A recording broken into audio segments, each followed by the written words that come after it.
Hello बच्चों, welcome to social school. मैं हूं आपकी अनुष्या दीदी एंड कैसे हैं मेरे सारे स्टूडेंट्स। आई होप आप सब ठीक हो एंड आई ऑल्सो होप कि आप लोग सुपर रेडी हो आज के सेशन के लिए। तो आज के क्लास में ज्योग्राफी क्लास 12th के बुक 2 के मोस्ट एक्सपेक्टेड क्वेश्चन का पार्ट 2 है। ऑलरेडी पार्ट 1 में मैंने तुम लोगों को बहुत सारे मोस्ट एक्सपेक्टेड क्वेश्चंस करा दिए हैं। थोड़े और क्वेश्चंस रह गए थे, वो थोड़े से और क्वेश्चंस हमें आज के क्लास में कवर करना है, तो वो हमारे आज के क्लास का टारगेट है। डन। आगे बढ़ने से पहले सब लोग सेशन को लाइक कर लो। अगर कोई न्यू है चैनल पर तो चैनल को सब्सक्राइब कर लो ह्यूमैनिटी से रिलेटेड बेस्ट वीडियोस के लिए। डन। चलो बच्चों, तो अब हम लोग अपना सेशन स्टार्ट करते हैं। रेडी हो जाओ। अगर आपको अपना नोटबुक, पेपर, पेन कुछ भी निकालना है, रेडी हो जाओ, पानी बगल में रखो, एकदम स्टडी मोड पे आ जाओ। ठीक है, देखते हैं अपना फर्स्ट क्वेश्चन क्या है। What is noise pollution? Explain any 4 sources of noise. अब देखो, अलग अलग ईयर्स में यही क्वेश्चन घुमा फिराकर पूछ रखा है। जैसे एक बार पूछ लिया था, describe 3 main sources of noise pollution in India. एक बार पूछ लिया था, how has noise pollution become hazardous in many big cities of India, explain with example. तो ये तो बस बच्चों क्वेश्चन घुमा रखा है। तीनों क्वेश्चन का मतलब यही है कि नॉइज पोल्यूशन क्या है, उसकी दिक्कतें बता दो। तो हो सकता है हमारे एग्जाम में आ जाए, एकदम बढ़िया तैयारी करके जाना है। नॉइज पोल्यूशन का क्या मतलब है? जब भी आसपास कोई नॉइज हो, नॉइज मतलब शोर, अनप्लेजेंट आवाज, जो तुम्हें अनकंफर्टेबल लगे, जो तुम्हें अनबेरेबल लगे, तुम्हें लग रहा है कि मैं तो इसे सहन ही नहीं कर पा रहा, ठीक है, उसे हम नॉइज पोल्यूशन कहते हैं। जैसे जैसे टेक्नोलॉजी बढ़ रही है, नॉइज पोल्यूशन की दिक्कत बढ़ती जा रही है। ज्यादा टेक्नोलॉजी मतलब ज्यादा मशीन, ज्यादा कार, इन सब से बहुत आवाजें आती हैं, है ना।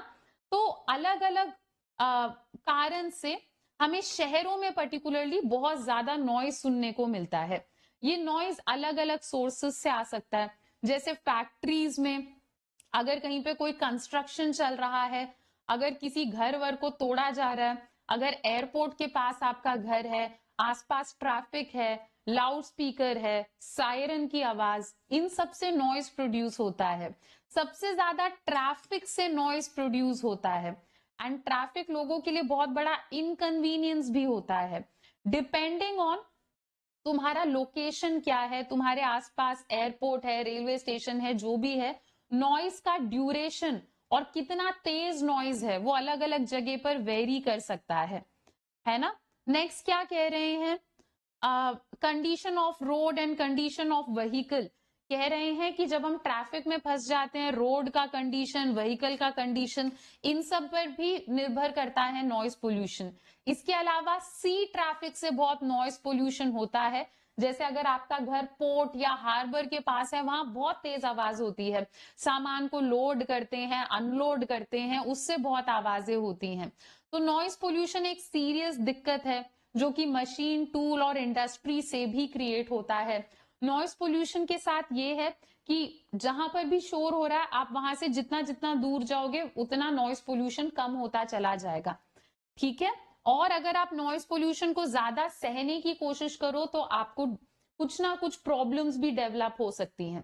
जैसे जो सीनियर सिटीजन्स होते हैं, उनको नॉइज नहीं झेला जाता है ना, उनके लिए नॉइज अच्छा नहीं रहता। तो हमें अलग अलग कंडीशंस भी हो सकते हैं डिपेंडिंग ऑन नॉइज कितना ज्यादा हमारे ऊपर इंपैक्ट दे रहा है, ठीक है। डन। चलो नेक्स्ट क्वेश्चन देखने से पहले आप लोगों के लिए एक अनाउंसमेंट है बच्चों। फिलहाल अनअकैडमी के सारे बैचेस पर 20% तक का डिस्काउंट चल रहा है, पर ध्यान रखना ये डिस्काउंट सिर्फ और सिर्फ February 13 तक है। February 13 रात 12 बजे से पहले अगर आप हमारे बैच को ज्वाइन करते हो और कोड यूज करते हो अनुष्या, तो आपको 20% डिस्काउंट मिल जाएगा। इसका मतलब है कि ये बेस्ट टाइम है हमारे विजेता फास्ट ट्रैक ह्यूमैनिटीज बैच को ज्वाइन करने का, जहां पर हम आपको political science, geography, history, economics और इंग्लिश कवर करवा रहे हैं। बोर्ड एग्जाम से पहले बहुत बढ़िया रिवीजन करा रहे हैं। बैच को ज्वाइन करने का लिंक इस वीडियो के डिस्क्रिप्शन में है। लिंक के ऊपर क्लिक करो, आपसे आपका फोन नंबर मांगा जाएगा, फोन नंबर डाल दो, फोन पे एक ओटीपी आएगा, ओटीपी डाल दो, फिर ये पेज ओपन होगा। सेलेक्ट करो कि कितने ड्यूरेशन के लिए आपको बैच चाहिए और यहाँ पर आपसे कोड मांगा जाएगा। कोड में आपको लिख देना है अनुष्या, ANUSHYA। अनअकैडमी में तुम्हारी दीदी का नाम चलता है, जैसे ही तुम यहाँ पर अनुष्या लिखोगे तुम्हें मैक्सिमम डिस्काउंट्स मिलेंगे। उसके बाद प्रोसीड टू पे पे क्लिक करो, अपना पेमेंट करो और आपको हमारी क्लासेस दिखने लग जाएंगी। Next, explain any 3 consequences of air pollution, या फिर एयर पोल्यूशन के वजह से होते हुए कोई भी 3 इफेक्ट ह्यूमन हेल्थ के ऊपर, ये आपका क्वेश्चन है। तो आप एयर पोल्यूशन के बारे में बताओ। आप बताओगे कि एयर पोल्यूशन से बहुत सारी डिजीजेस होती हैं, हमारे रेस्पिरेटरी सिस्टम पर प्रभाव पड़ता है, हमारे नर्वस और सर्कुलेटरी सिस्टम पर भी प्रभाव पड़ता है।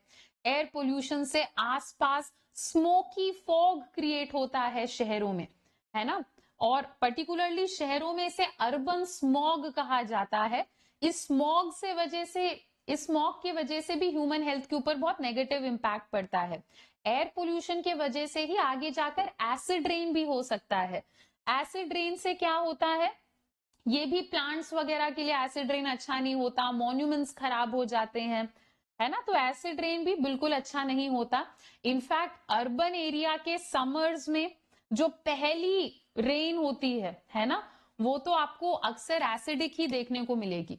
नेक्स्ट, स्लम ड्वेलर्स जो हैं इंडिया में, वो कौन से 3 प्रॉब्लम्स को फेस करते हैं ये बताओ।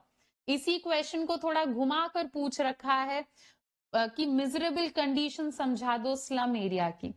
तो स्लम एरियाज जो हैं उनका बिल्कुल ध्यान नहीं रखा जाता, एकदम डिग्रेडेड एरिया होता है वो शहर का। अक्सर लोग गांव से माइग्रेट करके शहर में आ जाते हैं, यहाँ पर इन्हें नौकरी वगैरह आसानी से मिलती नहीं है, तो ये लोग क्या करते हैं, स्लम में रहते हैं, क्योंकि यहाँ पे ज्यादा हाई रेंट नहीं होता, तो ये लोग स्लम में रहते हैं। पर स्लम में क्या है, हाउसिंग नहीं होता, है ना, वेंटिलेशन नहीं होता, बहुत bad hygienic condition, poor ventilation, पीने लायक साफ पानी, लाइट, वॉशरूम, टॉयलेट्स, ये कुछ भी नहीं होता स्लम में, जिसकी वजह से हेल्थ रिलेटेड इश्यूज भी हो जाते हैं। यहाँ पर ज्यादातर लोग माल न्यूट्रिशन के शिकार होते हैं। इसके अलावा इन्हें और भी डिजीजेस काफी जल्दी हो जाते हैं, है ना। इनमें से काफी सारे लोग अपने बच्चों को स्कूल तक नहीं भेज पाते क्योंकि इनके पास लो लेवल ऑफ इनकम होता है। क्योंकि इनकम कम होता है, स्ट्रेस होता है, परेशानियां होती हैं, स्लम ड्वेलर्स बहुत जल्दी ड्रग अब्यूज, अल्कोहलिज्म, क्राइम जैसी चीजों में फंस जाते हैं। गरीबी के साइकिल से भी बाहर निकलना इनके लिए मुश्किल हो जाता है। एंड शहर के लोग इन्हें एक एक्सक्लूड करके रखते हैं, इन्हें ऐसा फील कराते हैं कि तुम लोग हमारे शहर का पार्ट नहीं हो, तुम लोग दूर रहो, तो एक एक्सक्लूजन भी इनको झेलना पड़ता है। Next, classify human settlements of the world into 2 categories. Mention few characteristics of each category. World की ह्यूमन सेटलमेंट को 2 हिस्सों में बांटो और दोनों हिस्सों के बारे में कुछ कुछ बताओ। तो ह्यूमन सेटलमेंट को हम 2 कैटेगरीज में बांट सकते हैं। एक होता है रूरल सेटलमेंट। रूरल सेटलमेंट मतलब गांव का एरिया, वहां पर जो लोग होते हैं वो आपस में बहुत कनेक्टेड होते हैं, प्राइमरी एक्टिविटी ज्यादा करते हैं, जनरली यहाँ थोड़ा पॉपुलेशन भी कम होता है, ठीक है। यहाँ पर आप देखोगे फिशिंग, खेती, एनिमल हस्बेंड्री, फॉरेस्ट्री जैसे प्राइमरी एक्टिविटी ज्यादा होते हैं, है ना। रूरल एरिया में खेती से जो प्रोडक्शन होता है उस प्रोडक्शन से शहर को भी सपोर्ट मिलता है। यहाँ के जो लोग होते हैं उनका सोशल बॉन्ड अच्छा होता है। विलेज में लाइफ अक्सर सिंपल और स्लो पेस्ड होती है। शहरों में क्या होता है, लोग सेकेंडरी और टर्शरी एक्टिविटी ज्यादा करते हैं, है ना। नेक्स्ट कह रहे हैं यहाँ पे कंपैरेटिवली पॉपुलेशन ज्यादा होती है, टाउन, सिटीज, ये सब अर्बन सेटलमेंट में आ जाता है। यहाँ पर लोग सेकेंडरी और टर्शरी एक्टिविटी ज्यादा करते हैं। Trade, transport, manufacturing, research and development भी यहाँ पर ज्यादा देखने को मिलेगा। अर्बन एरियाज भी रूरल इलाकों के ऊपर थोड़े हद तक डिपेंडेंट होते हैं। रूरल एरिया से रॉ मटेरियल यहाँ पर आता है ना। जिसे ये लोग यूज कर सकते हैं अपने इंडस्ट्री में। यहाँ पर जो लोग होते हैं उनके बॉन्ड उतने स्ट्रांग नहीं होते, लोगों का बहुत फास्ट पेस लाइफ होता है, तो एक दूसरे से बातचीत वगैरह ज्यादा नहीं होती है। नेक्स्ट, प्रोटेक्टिव इरिगेशन और प्रोडक्टिव इरिगेशन में फर्क देख लेते हैं। प्रोटेक्टिव इरिगेशन जैसा नाम से लग रहा है, इसका मेन मकसद होता है सॉइल में मॉइस्चर की कमी नहीं होनी चाहिए, है ना। तो सॉइल में मॉइस्चर डाल के रखना ताकि हमारे क्रॉप्स प्रोटेक्टेड रहें, है ना। और आजकल के टाइम पे रेनफॉल के ऊपर हम पूरा पूरा निर्भर नहीं हो सकते, तो प्रोटेक्टिव इरिगेशन एक ऑल्टरनेट तरीका है अपने क्रॉप्स को पानी देने का।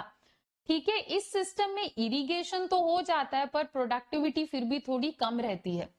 सेकेंड है प्रोडक्टिव इरिगेशन। प्रोडक्टिव इरिगेशन का क्या मकसद है, सॉइल में मॉइस्चर तो रखना ही है, पर इतना मॉइस्चर रखना है कि हमारे प्लांट का प्रोडक्टिविटी बढ़ जाए, है ना। यहाँ पर क्या है, कंपैरेटिवली ज्यादा पानी यूज करा जाता है कंपेयर टू प्रोटेक्टिव इरिगेशन, और इस टाइप की इरिगेशन में पानी भी ज्यादा यूज होता है और प्रोडक्टिविटी भी ज्यादा हाई होता है। नेक्स्ट क्वेश्चन पर आ जाओ बच्चों। erratic monsoon and indebtedness are major problems of Indian agriculture. Suggest and explain measures to overcome these problem. कह रहे हैं बरसात के ऊपर निर्भर नहीं हो सकते और हमारे फार्मर्स लोन में फंस जाते हैं। ये दो दिक्कतें बहुत बड़ी दिक्कत है खेती में, तो इसका क्या कोई सॉल्यूशन है ये डिस्कस करो। इराटिक मॉनसून के बारे में बात करते हैं, ठीक है। तो मॉनसून के ऊपर पूरा पूरा निर्भर होंगे तो हमारा काम नहीं चलेगा। बरसात कभी ज्यादा होती है, कभी बहुत कम होती है हमारे देश में। तो इसका सॉल्यूशन क्या है कि हमें इरिगेशन को डेवलप करना चाहिए, है ना। तो कह रहे हैं आजादी मिलने के बाद हमने इरिगेशन के ऊपर ध्यान तो दिया पर बहुत ज्यादा ध्यान नहीं दिया। इरिगेशन से अब भी सिर्फ 33% जमीन को पानी मिल रहा है, तो हमें और जोर डालना चाहिए इंडिया में अनइरिगेटेड एरियाज में इरिगेशन को अच्छे से डेवलप करने में। ठीक है, नेक्स्ट क्या कह रहे हैं, अलग अलग स्टेट्स के बीच में पानी को लेकर जो लड़ाई झगड़े हैं वो सुलझाओ ताकि हर स्टेट को प्रॉपर पानी मिले। रिवर वाटर शेयरिंग कराओ, हर स्टेट में रेन वाटर हार्वेस्टिंग को प्रमोट कराओ ताकि ग्राउंड वाटर रिस्टोर हो, वाटर को रीयूज हम लोग कर सके। ऐसे इलाके जहां पानी की कमी है वहां पर ऐसे प्लांट्स ग्रो करो जो कि ड्रॉट रेजिस्टेंट है, मतलब जिन्हें कम पानी चाहिए होता है, उससे भी हम लोग अच्छे से खेती कर पाएंगे। ठीक है, नेक्स्ट हमारी क्या दिक्कत है, इनडेटनेस। तो हमारे जो फार्मर्स हैं वो मनी लेंडर्स के पास जाते हैं पैसे मांगने के लिए, मनी लेंडर्स उनसे हाई रेट ऑफ इंटरेस्ट लेते हैं, वो हमारे फार्मर से पे नहीं करा जाता, तो ऐसे ही वो एक साइकिल में फंस जाते हैं, है ना। तो इसका सॉल्यूशन क्या है कि रूरल एरियाज में मनी लेंडर्स से या किसी प्राइवेट इंडिविजुअल से पैसे उधार लेने का सिस्टम ही बंद करा दो, है ना। और जो फार्मर्स हैं उन्हें एंकरेज करो कि वो साइंटिफिक तरीके से खेती करें। उनके पास पानी कितना है, उनके यहाँ पर मिट्टी कैसी है, क्लाइमेट कैसा है, ये सब समझने के बाद उन्हें खेती करनी चाहिए। एक साइंटिफिक अप्रोच रखना चाहिए, तो उन्हें अवेयरनेस देनी चाहिए कि आप बैंक्स में जाके लोन लो, है ना। और उन्हें ये अवेयरनेस मिलनी चाहिए कि उन्हें खेती किस तरीके से करनी चाहिए ताकि वो प्रोडक्शन अपना बढ़ा पाए। रूरल बैंक्स और कोऑपरेटिव बैंक्स को क्या करना चाहिए, चीप इंटरेस्ट रेट में हमारे फार्मर्स को लोन देना चाहिए और अवेयरनेस भी देनी चाहिए कि लोन कैसे लेना है, कितना इंटरेस्ट रेट है। ये सब जानेंगे तो हमारे फार्मर्स को पता लगेगा कि मनी लेंडर्स उनका कितना फायदा उठा रहे हैं। Next, analyse any 5 problems of Indian agriculture. Important question है, हमने लास्ट क्लास में करा था बिना स्लाइड के, है ना। तो अगर तुम में से किसी को नोट डाउन करना है तो यहाँ पर आज लिखा हुआ है, आप लोग आराम से नोट डाउन कर सकते हो। तो इंडियन एग्रीकल्चर के मेजर प्रॉब्लम्स क्या हैं, हम लोग मॉनसून के ऊपर बहुत ज्यादा निर्भर हैं, है ना।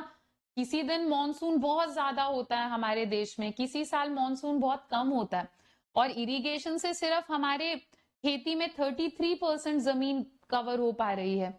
तो हमें बरसात के ऊपर अपना ये जो डिपेंडेंस है, ये डिपेंडेंस कम करना चाहिए।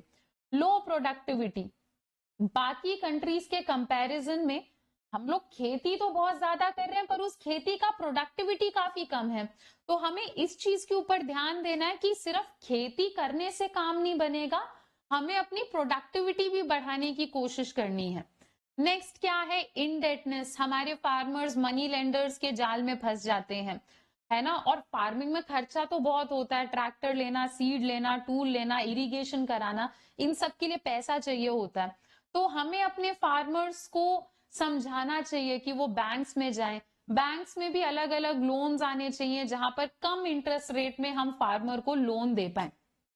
ठीक है, नेक्स्ट क्या है, वास्ट अंडर एम्प्लॉयमेंट। हमारे फार्मिंग में क्या है, अंडर एम्प्लॉयमेंट बहुत ज्यादा है। तो खेती में कई बार क्या होता है कि साल में कुछ महीने तो बहुत ज्यादा काम होता है, बाकी महीने इंसान फ्री हो रहता है। तो फ्री रहता है मतलब बेरोजगार रहता है, ये एक दिक्कत है। कई बार एक ही जमीन पे 5 लोग काम कर रहे होते हैं, जबकि उस जमीन में सिर्फ 2 लोगों का काम होता है। तो बाकी 3 लोगों को कोई और काम करना चाहिए, तो देश में प्रोडक्टिविटी बढ़ेगी, उनको भी ज्यादा इनकम मिलेगा। नेक्स्ट, जितनी जमीन हमारे पास बची है उसकी क्वालिटी बिगड़ती जा रही है। बहुत ज्यादा केमिकल फर्टिलाइजर्स और पेस्टिसाइड यूज करने के बाद बहुत पोल्यूशन होने लगा है, मिट्टी की क्वालिटी बिगड़ती जा रही है, ये भी एक इशू है। नेक्स्ट क्या है, describe any 3 major problems related to water in India. पानी से रिलेटेड कोई भी 3 प्रॉब्लम्स हमें डिस्कस करने हैं। आज के टाइम पे फ्रेश वाटर काफी कम है ना। डिमांड बहुत ज्यादा है फ्रेश वाटर का, पर फ्रेश वाटर बहुत कम है। और पॉपुलेशन तो बढ़ता ही जा रहा है, पानी थोड़ी बढ़ता जा रहा है, तो ये भी एक दिक्कत है। जो बचा कुचा पानी है उसे भी हमने पोल्यूट कर रखा है। इंडस्ट्रीज और शहर बढ़ते जा रहे हैं जिसके वजह से पोल्यूशन, वाटर पोल्यूशन भी बढ़ता जा रहा है। इसके अलावा वाटर रिसोर्सेज अनइवनली बटे हुए हैं, कहीं पर तो भर भर कर पानी है, पर इंडिया के कुछ इलाकों में पानी की बहुत भयंकर कमी है। तो अनइवन डिस्ट्रीब्यूशन है वाटर रिसोर्सेज का। Next, explain any 3 factor. कोई भी 3 फैक्टर बताओ जिसके वजह से वाटर रिसोर्सेस कम होते जा रहे हैं, और कोई 2 तरीके बताओ जिससे हम वाटर पोल्यूशन को कंट्रोल कर सकते हैं। पर कोई लेजिस्लेटिव तरीका, मतलब हम क्या कानून बनाए, क्या पॉलिसी बनाए, इस तरीके से बताओ। ठीक है, तो वाटर रिसोर्स कम क्यों हो रहा है, पॉपुलेशन बढ़ती जा रही है, डिमांड बढ़ रहा है फ्रेश वाटर का। और क्यों पानी कम होता जा रहा है, इंडस्ट्रियलाइजेशन। इंडस्ट्रीज में पानी तो यूज होता ही है, साथ ही साथ इंडस्ट्री पानी को खराब भी कर देते हैं। इंडस्ट्रीज अपना सारा वेस्ट प्रोडक्ट बिना ट्रीट करे डायरेक्टली पानी में डालकर पानी के क्वालिटी को बिगाड़ देते हैं। और हम लोग ग्राउंड वाटर को कुछ ज्यादा ही यूटिलाइज करे जा रहे हैं। एग्रीकल्चर में तो पर्टिकुलरली ग्राउंड वाटर बहुत ज्यादा यूज होता है, ये भी कारण है वाटर रिसोर्स के डिप्लीशन का। आप ये भी लिख सकते हो, वाटर रिसोर्स इसीलिए भी डिप्लीट होता जा रहा है क्योंकि जो बचा कुचा पानी है, जो नदियां वगैरह हैं, उनको हमने पोल्यूट कर रखा है, तो हम उसे यूज ही नहीं कर पा रहे हैं। नेक्स्ट, गवर्नमेंट अपने तरफ से क्या कदम ले रही है वाटर पोल्यूशन को कम करने के लिए। एक हमारी गवर्नमेंट लेकर आई थी water prevention and control of pollution act 1974 में। इसके अलावा 1986 में एनवायरमेंट प्रोटेक्शन एक्ट भी आया था। ठीक है, पर ये दोनों एक्ट इतने ज्यादा इफेक्टिव नहीं रहे हैं। इसका एक कारण ये है कि इन दोनों एक्ट के थ्रू हम जनता के प्रति, जनता के बीच में अवेयरनेस नहीं लेकर आ पाए, है ना। तो सबसे पहले जनता के बीच में अवेयरनेस फैलाओ, जनता के अंदर एक ये फीलिंग लेकर आओ कि पानी को बचाना है, तो ही एक बदलाव आ सकता है हमारे देश में। Next, describe the uneven distribution of mineral and energy resource in India by giving example। Example देकर समझाओ कि हमारे देश में मिनरल और एनर्जी रिसोर्स अनइवन कैसे है। अनइवन का मतलब कहीं पर मिनरल एंड एनर्जी रिसोर्स ज्यादा है इंडिया में, और दूसरे इलाकों में मिनरल एंड एनर्जी रिसोर्स बहुत कम है।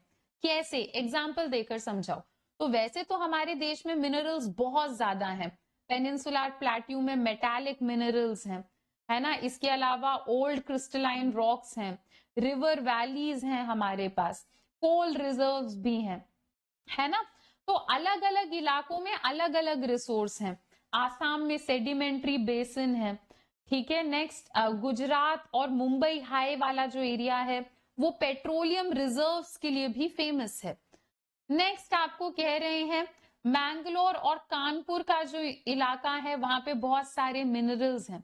तो इंडिया में 3 इलाके हैं जहां पर मिनरल ज्यादा मिलेंगे। एक है नॉर्थ ईस्टर्न प्लेटो रीजन, एक है साउथ वेस्टर्न प्लेटो रीजन और एक है north western region. Next, what is conservation of, why is conservation of minerals essential in India? How can we conserve them? Explain in 2 point. India में minerals का conservation important क्यों है? हम minerals को conserve कैसे कर सकते हैं? 2 पॉइंट्स में समझाओ, ये आपका क्वेश्चन है। ठीक है, तो कंजर्वेशन जरूरी है हमारे देश में। क्यों? कंजर्वेशन नहीं करेंगे तो मिनरल्स खत्म हो जाएंगे, इसीलिए कंजर्वेशन करना जरूरी है। कैसे कर सकते हैं हम conservation? Minerals are important to conserve as industries and agriculture are dependent completely. है ना, कह रहे हैं कि मिनरल्स को बचाना जरूरी है क्योंकि एग्रीकल्चर और इंडस्ट्रीज भी मिनरल्स के ऊपर बहुत ज्यादा निर्भर है ना। और क्या कह रहे हैं कि मिनरल्स एक बार खत्म हो गए तो उन्हें मिलियंस ऑफ इयर्स लग जाएंगे बनने में, इसीलिए भी मिनरल्स को बचाना जरूरी है ना। Next, workable minerals are insufficient quantities. For example, only 1% of earth crust, earth के क्रस्ट में सिर्फ 1% ऑफ अर्थ क्रस्ट में मिनरल्स हैं, है ना। बहुत सारे ऐसे मिनरल्स हैं जो कि काफी कम मिलते हैं, तो इसीलिए मिनरल्स को बचाना जरूरी है ना। नेक्स्ट क्या कह रहे हैं? Due to decrease in good quality and they come from great depth, the cost of mineral extraction is increasing. Economic and industrial development depends on mineral. देश की इकोनॉमी को बढ़ाना, देश में इंडस्ट्रीज बढ़ाना, ये सब तभी हो पाएगा अगर हम अपने मिनरल्स को बचाएं। अब मिनरल्स को कैसे बचाया जा सकता है? मिनरल्स के ऊपर हमारा ये जो डिपेंडेंस है, हमें उस डिपेंडेंस को कम करना चाहिए। कैसे करेंगे डिपेंडेंस को कम? रिन्यूएबल रिसोर्सेज को ज्यादा यूज करके, solar energy, wind energy, geothermal energy, इन सब के ऊपर हमें फोकस करना चाहिए। इसके अलावा जहां पर भी हम मेटल्स को रिसाइकिल कर पा रहे हैं वहां पर रिसाइकिल करना जरूरी है। और इंडिया के पास जो भी मिनरल्स कम हैं, उन मिनरल्स का कोई ऑल्टरनेटिव ढूंढ लेना चाहिए, उन मिनरल्स को कम यूज करना चाहिए, उन मिनरल्स का एक्सपोर्ट भी हमें कम कर देना चाहिए, है ना। तो अगर हमें प्रेशियस मिनरल्स का सब्स्टिट्यूट पता लग गया तो भी इन मिनरल्स का कंजम्पशन कम हो जाएगा। Next, describe 5 main points of integrated tribal development project implemented in Bharmor region. Bharmour region में जो integrated tribal development project start हुआ था उसके कुछ भी आपको इंपॉर्टेंट पॉइंट्स बताने हैं। तो आप बोलो कि ये जो प्रोजेक्ट है, इस प्रोजेक्ट का मकसद था गड्डीज के क्वालिटी ऑफ लाइफ को इंप्रूव करना, है ना। और भरमौर रीजन और बाकी हिमाचल प्रदेश के डिस्ट्रिक्ट के बीच में जो डेवलपमेंट में गैप है, उस गैप को कम करना। और क्या प्रायोरिटी रही? इस इलाके में ट्रांसपोर्टेशन और कम्युनिकेशन को डेवलप करके दिखाना, एग्रीकल्चर रिलेटेड एक्टिविटीज को बढ़ावा देना, पर साथ ही साथ और भी नई एक्टिविटीज को बढ़ावा देना, सोशल और कम्युनिटी सर्विसेज को भी बढ़ाना। नेक्स्ट, यहाँ के basic infrastructure, health, water supply, school, transportation, marketing, electricity supply, इन सब के ऊपर भी काम किया गया। ठीक है, इसके अलावा राबी नदी के पास जो भी इलाके रहे, ठीक है, होली, खानी, इन एरियाज को काफी ज्यादा फायदा मिला इस प्रोजेक्ट के चलते। इन एरियाज में काफी ज्यादा इंफ्रास्ट्रक्चर डेवलपमेंट आया। ठीक है, एम्प्लॉयमेंट जनरेशन यहां पर करके दिखाया हम लोगों ने। एग्रीकल्चर रिलेटेड एक्टिविटीज जैसे कि horticulture, animal husbandry, cottage industry को बढ़ावा दिया गया, है ना। तो गड्डीज जो हैं वो ट्रेडिशनली खेती के ऊपर ज्यादा निर्भर रहे हैं, पर जब हमने ये प्रोजेक्ट यहाँ पर स्टार्ट करा तो धीरे धीरे सबसिस्टेंस एग्रीकल्चर के अलावा कैश क्रॉप्स को भी ये ग्रो करने लगते हैं और भी एम्प्लॉयमेंट अपॉर्चुनिटीज को एक्सप्लोर करने लग जाते हैं। डन। चलो, इसी के साथ बच्चों हम लोगों ने बुक 2 के सारे ही मोस्ट एक्सपेक्टेड क्वेश्चंस को खत्म कर दिया है। अब हमें और क्या करना है? कल शाम को 6 बजे लाइव मिलेंगे और कल शाम को मैप से रिलेटेड इंपॉर्टेंट क्वेश्चंस मैं तुम्हें फिर से रिवाइज करा दूंगी। उसमें कुछ पीवाईक्यू भी रहेंगे, कुछ सैंपल पेपर के भी क्वेश्चंस रहेंगे। तो मैप से रिलेटेड इंपॉर्टेंट क्वेश्चंस हम लोग कवर करके निपटा देंगे। डन।